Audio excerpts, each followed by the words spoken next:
justice.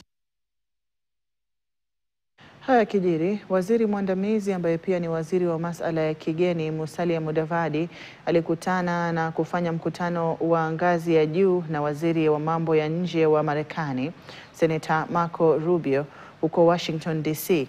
Majadiliano hayo yalihusu amani na usalama wa kikanda na vilevile wa kibara la Afrika ili kuimarisha uhusiano wa kibiashara na uwekezaji na vilevile kuimarisha ushirikiano wa kidiplomasia. Wakati wa mkutano huo, Kenya na Marekani walikubaliana kuhusu umuhimu wa kuharakisha mazungumzo kuhusu Kenya na Marekani na mkataba wa kibiashara ambao ulianzishwa wakati wa utawala wa kwanza wa Trump.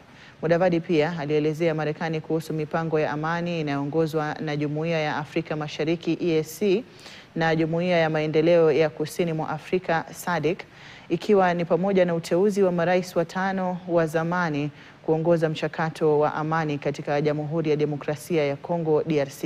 Senator Rubio alieleza kujitolea kwa Marekani kuunga mkono uongozi wa Kenya katika kukabiliana na tishio la usalama wa kanda na kukuza utawala wa kidemokrasia katika bara zima.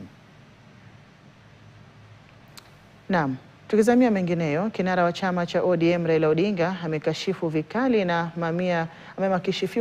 na mamia ya wakazi